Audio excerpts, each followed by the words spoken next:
Di part pertama kita udah menjelaskan bagaimana alur dari aplikasi bimbingan konseling kita. Dan di part 2 ini saya mau menjelaskan bagaimana kerangka-kerangka desain dari dua role akses aplikasi, yaitu guru dan juga murid. Guru ini admin dan murid itu user ya.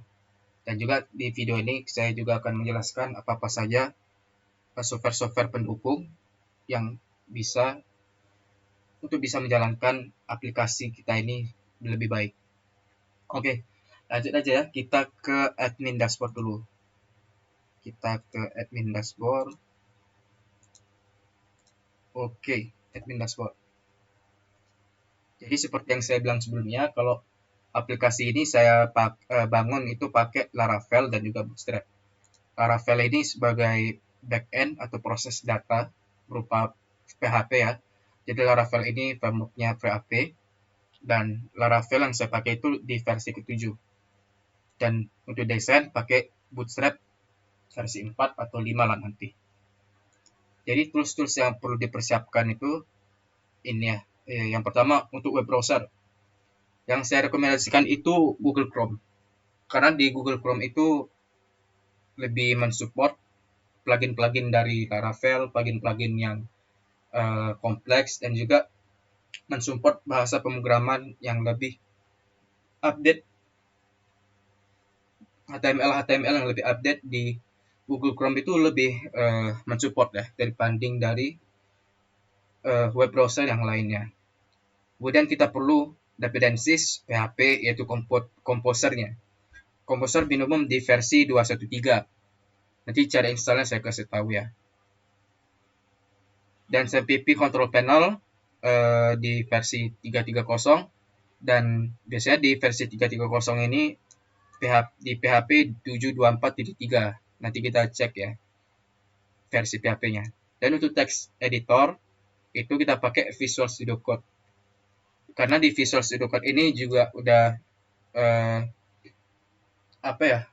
udah termasuk ada fitur terminal. Jadi ketika kita mau nanti menggunakan dependencies atau menjalankan perintah-perintah Laravel itu, jika kita pakai Visual Studio Code itu sangat memudahkan sekali.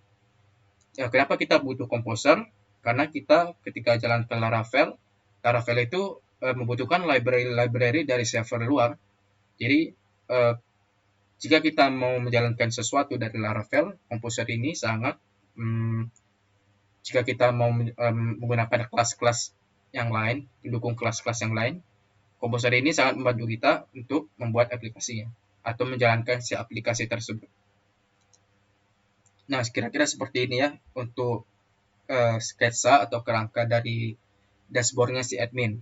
Di sebelah kiri ini kita bisa lihat ada beberapa fitur. Yang pertama fitur dashboard untuk menampilkan halaman dashboard ya. Tampilkan ucapan selamat data. Kemudian ada bimbingan konseling dan ada submenunya juga di sini, masuk dan tanggapi. Data siswa, data kelas, data guru. Masih sederhana. Tapi memang ini admin atau guru itu lebih banyak fitur-fiturnya, peran-perannya itu lebih banyak. Oke, lanjut di bimbingan konseling masuk. Di halaman indeksnya kita itu disuguhkan tabel bimbingan konseling yang masuk dari siswa. Jenisnya apa, aksinya bisa lihat, bisa tanggapi.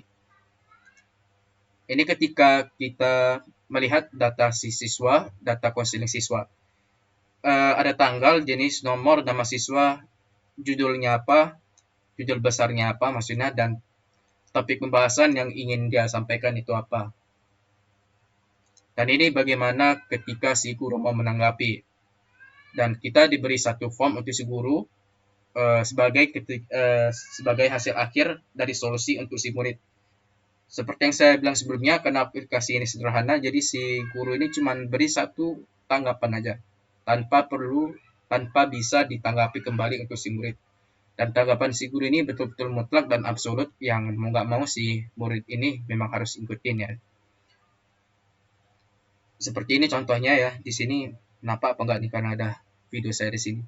Jadi si guru ini cuma bilang kalau memang butuh solusi bimbingan pengenalan lingkungan karena kamu murid pindahan ya, temui saya di hari ini di pukul ini di ruangan guru. Itu kan keputusan mutlaknya. Jadi si murid ini jadi tahu, oh guru ini ada waktu luang ini, di waktu luang di hari-hari ini, di jam ini, dan beliau ada di kantor ini. Itu kan keputusan yang mutlak ya, tanpa ada tanggapan balik dari si murid. Kemudian ini jika data konseling kelompok yang membedakan itu cuma nama siswanya lebih banyak. Untuk yang lainnya sama, form menanggapi juga sama, satu form doang. Dan ini ketika sudah ditanggapi jenisnya BK-nya apa. Nah, sebelum ditanggapi, ketika data bermasuk itu ada di menu masuk. Jika sudah ditanggapi, maka pindah di halaman ditanggapi. Jika nanti si guru mau ngecek lagi, kira-kira punya siapa saja yang udah saya tanggapi dan tanggapannya itu apa, tinggal dilihat aja. Data siswa sederhana, menampilkan tabel-tabel data siswa yang baru dimasukkan. Di sini si admin juga bisa menambahkan data, bisa lihat, bisa edit. Kira-kira seperti ini form tambah data siswa. Masih sederhana ya, nama siswa, NIS, jenis kelamin, tempat tanggal lahir, agama, alamat, dan kelas. Untuk kelas ini nanti agak sedikit kompleks ya, karena di kelas ini nanti saya membuat semacam select form, yang mana data kelas ini bisa didapatkan dari data kelas ini. Jika data kelas ini sudah ditambahkan, maka si kelas dari form data siswa itu bertambah. Dan ketika memasukkan jumlah siswa ataupun nama siswa di dalam kelas itu ketika kita masukkan tambah data siswa ataupun kita mengedit data siswanya. Ya, alurnya ketika kita tambah data kelasnya dulu, baru si kelasnya ini masuk ke dalam select formnya tambah data siswa. Untuk ini seperti ini ya, form dari menambahkan data kelas. Untuk guru juga sama, konsepnya juga sama seperti si siswa. Tapi untuk mapel ini saya lebih baik opsional saja ya, maksudnya ketik manual aja tanpa pakai relasi-relasi tabel segala macam. Kira-kira seperti itu ya untuk admin dashboard. Lanjut ke user dashboard. Untuk user dashboard gak jauh beda sama tampilannya, cuman yang membedakan ini cuman fitur. User dashboard, fitur-fitur yang ditawarkan itu ada ini ya, sebelah kiri ini, lebih simpel daripada admin. Ada bimbingan konseling, 4 jenis bimbingan konseling ya.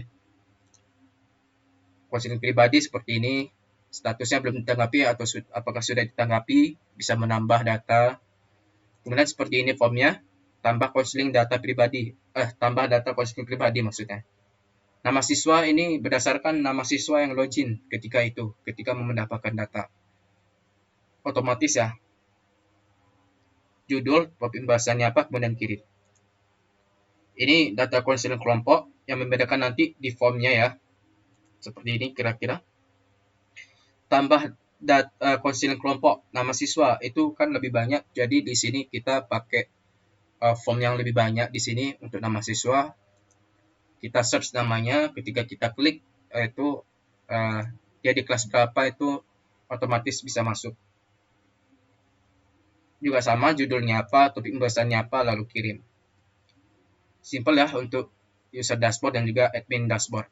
Nah, sekarang saya mau menjelaskan bagaimana apa saja software-software pendukung untuk bisa menjalankan si Laravel kita ini.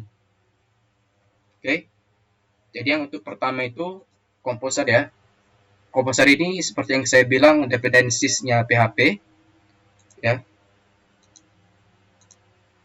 Dan di versi yang tadi kita yang kita butuhkan 213. Sementara yang latestnya itu di versi 235. Tapi nggak apa-apa, bisa kita lihat juga ya. Di sini kita download. Nah, cara downloadnya itu ini nggak langsung exe ya. Downloadnya itu kita pakai terminal dari si komposernya sendiri. Nah, di sini ada dokumentasi, bisa kawan-kawan baca. The installer script will simply check name. The 4 lines above will in order. Ada 4 line di sini ya.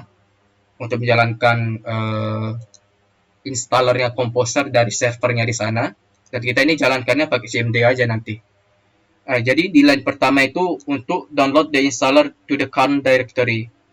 untuk mendownload si installernya Composer. Kemudian yang kedua, verify the installer, which you can also cross the check here. Ya, untuk memverifikasi apakah si Composer setupnya ini memang betul-betul dari si komposernya. Kemudian run installer, kita menjalankan installernya ini PHP Composer Setup. Tapi ketika kita menjalankan PHP Composer Setup .php ini, itu kita menginstal Composer versi yang terbaru. Karena kita tadi mau menginstal versi 2.1.3, tidak ada di dokumentasinya ini. Notable installer option, kita install berdasarkan versinya ya. Select a specific version channel instead of the default latest table. See download channels below for more details. Nah, ini kita tinggal memilih versinya doang. Tadi 2.1.3 ya.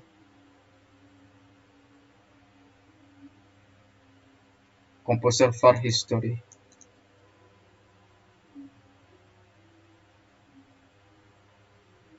Oke. Ya, tinggal ini tadi 2.1.3.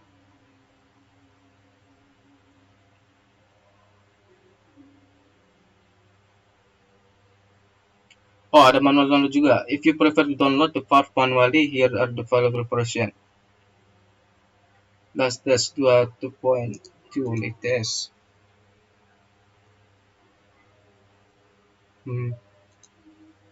.var ya. Tapi ini kita pakai dari terminalnya aja. Jadi kita pakai cmd di sini. Command prompt. Jadi setiap line-nya ini kita kopas. Ini kita lihat apakah berarti ini kita sudah mendownload si installernya Composer. Baru kita cek memverifikasi apakah memang yang kita download itu adalah si installer Composer. Hati-hati ya, jangan sampai terdrag yang di bawah juga. Ctrl C. Cari pastinya itu tinggal klik kanan. Nah, installer verified. Berarti memang benar kita menginstal installer Composer gitu ya. Baru kita mau menjalankan sesuai dengan versi yang kita butuhkan. Jadi misalnya di sini PHP Composer setup.php ini kita pilih 1.3. Apa nggak bisa? Nah, bisa ya. Tinggal pilih sesuai versi 2.1.3. Nah, ya karena saya sudah ada komposernya sudah terinstall lah, jadinya kalimat hasilnya seperti ini. Nanti tinggal kita cek versinya keberapa. Jika memang sudah berhasil, kita cek versinya ya. Composer -p, kemudian enter. Ini ya, 2.1.3 Composer. Sudah berhasil versi Composer, dan di sini ada beberapa komen-komen yang bisa kita jalankan. Nah, itu untuk Composer ya. Sekarang SAMPP. SAMPP mungkin kawan-kawan dah pada tahu bagaimana download yang biasanya ya. Tapi di sini kita tadi mau butuhkan versi 7.2.4.3 ya. 7.2.4.3 itu bisa kita lihat. Untuk linknya di sini apacafriends.org/download.html. More downloads kita pilih. Kita diarahkan ke sourceforge.net dan kita pilih SAMPP untuk Windows, dan kita cek aja nanti ada versi 7.2.4.3. 7.2.4.3 ada di 7.2.4.3.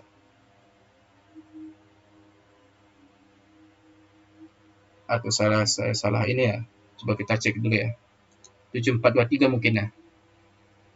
Command prompt tadi php-p 7.4.2.3, maaf ya. Tadi saya buat apa? 7.4.3. 7.4.2.3 ya, maaf ya. 7.4.2.3.